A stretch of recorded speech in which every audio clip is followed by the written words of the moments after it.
It's time to talk about bottom lines, and I'm not talking about finances here. I mean personal bottom lines. Everyone encounters constipation on occasion, but if your bowels are blocked on a regular basis, that could be a cause for concern. Gastroenterologist Dr. Rima Gulati is with Metro Health, and she's here to provide us with reasons and relief. Thanks for joining us, Doctor. Thank you for having me. So do gastrointestinal issues, do they get worse, rear up as we age? I think it's an oversimplification to say that it happens purely due to aging. I think it's more the result of interaction of various factors that we see with aging, like changes in diet, physical activity, use of medications for, other chronic illnesses which we acquire as we age. So it's usually... There are some lifestyle issues, though, that can affect our gastrointestinal situation. Absolutely. The most important being diet and physical activity. It has been seen that with aging, there may be changes in diet, like reduction in fiber intake, less fluid intake, increased protein, less natural foods, and that can definitely contribute towards constipation. All right, so let's focus on diet for a minute. How much fiber should we have, protein, etc.? The recommendation is between 25 to 35 grams a day, and unfortunately... Of fiber? Of fiber. And, is that a lot of fiber? Not really, actually.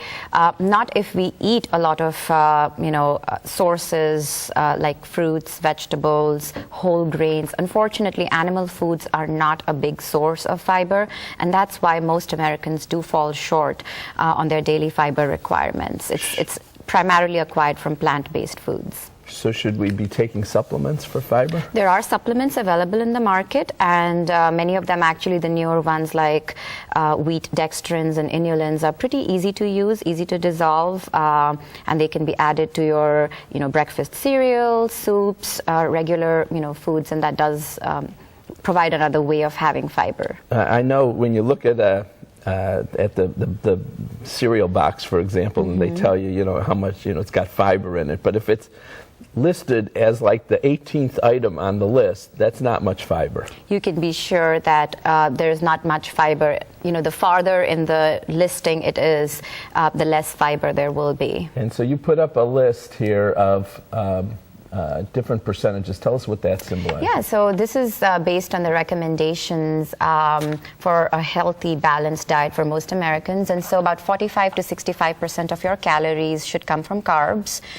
Complex carbs are better. These are obtained, as I said, from whole grains and some fruits and vegetables. Protein, about 10 to 35%. In fact, there's a recent study which has shown that increasing protein intake is associated with constipation, and animal foods is a big source of protein in the American diet. Fat, about 20 to 35%, and less than 10% of that to come from saturated fat.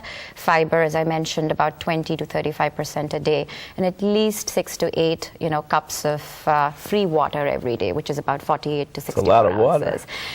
Not that much. Away. If you drink a cup every few hours, you will be able to meet it. So let's say we never had constipation, and then all of a sudden, boom, we start having it. Is that a cause for concern?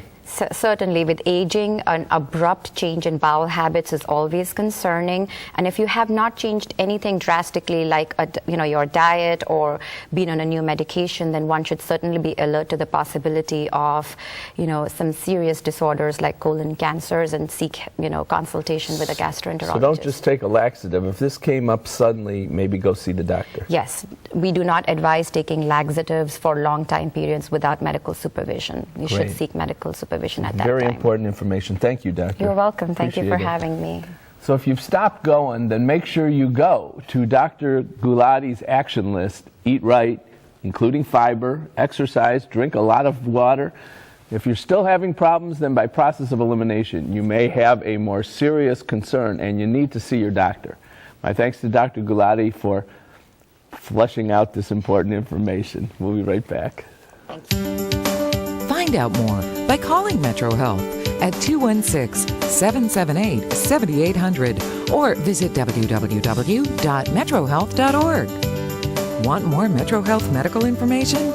Be sure to tune in to WTAM 1100 Radio each Saturday morning at 7 for Metro Health and You, hosted by Dr. Christine Alexander. Next, Safety First.